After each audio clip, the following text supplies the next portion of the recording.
Besides, a date doesn't mean I have to sleep with him. No, you don't. Dylan sounded firm.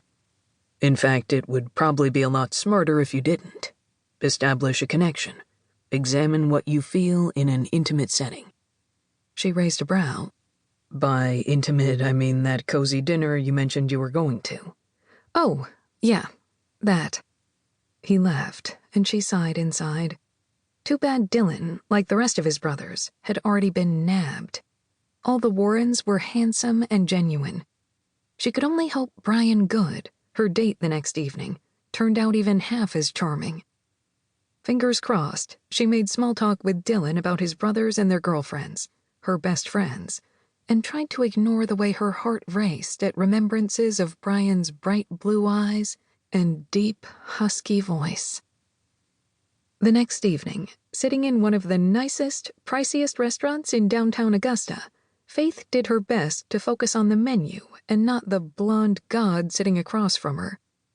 The prices of the wines alone made her itch to be elsewhere, yet it was her attraction to Brian that had her second-guessing the date. She hadn't felt so drawn to a man since the last jerk she'd dated, and look at how that had turned out. No, think positive, Faith. Good energy. Stop being so negative. She smiled at Brian, then pretended to look at her menu while she gave her surroundings a subtle study. The modern decor, a blend of urban chic and earthy wood accents, felt right at home with the smooth jazz crooning through discreetly placed speakers. The waitstaff were dressed in black slacks and pristine aqua blue polos and looked a little too pretty to be waiting tables, but whatever. If Brian wanted to impress her by going all out, she'd let him. From what Haley had told her, he worked hard for his money. A regular guy, just like her, eking a living to get by. Even those of modest means deserved a night away from the humdrum of 9 to 5. God knew she needed it. She glanced at Brian again, lured by his clear gaze and white smile. Damn, that square jaw is just killing me. She wanted to kiss him up one side of his face and down the other. Then find out if his chest really was that broad or if his button-down shirt just made him look that way. An image of Brian half-naked at Halloween appeared in her mind's eye, and she swallowed a sigh. No, his chest really was that wide. I'm a breast man. Faith blinked. I'm sorry? I prefer white meat. It's drier, but I like my chicken not to taste greasy. Her heart raced, and she realized she'd put a hand over her low-cut blouse, a pitiful defense against an imagined lecher. To her embarrassment, Brian seemed puzzled. Faith? Oh, right, me too. Grease. Yuck. Dummy.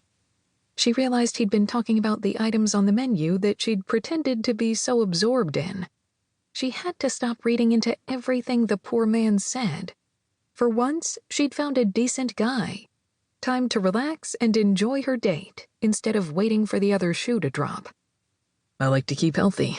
It's tough because I have a bad sweet tooth. He grinned. She did her best not to sigh like a besotted fool over a face that could have graced any of the covers on her romance novels. Even without the face, he was swoon-worthy. She imagined the cover ending at his neck and just showcasing that fine body. Oh, wow. Yeah, he was that hot. Nice, handsome, and not a rich asshole. She'd truly scored. Now how do I not screw it up? She swallowed hard and refocused on his words. Yeah, I got a real hankering for tits and ass. What? You know, Smith's and Plass, that new candy store downtown you mentioned earlier? Their window display's killer, especially with the chocolate-covered cherries front and center. I have a cousin who lives near Mount Rainier out in Washington. The chucker cherries he sends me are the best. Oh, yeah, me too. I like chocolate too. Faith, could you be any more oblivious?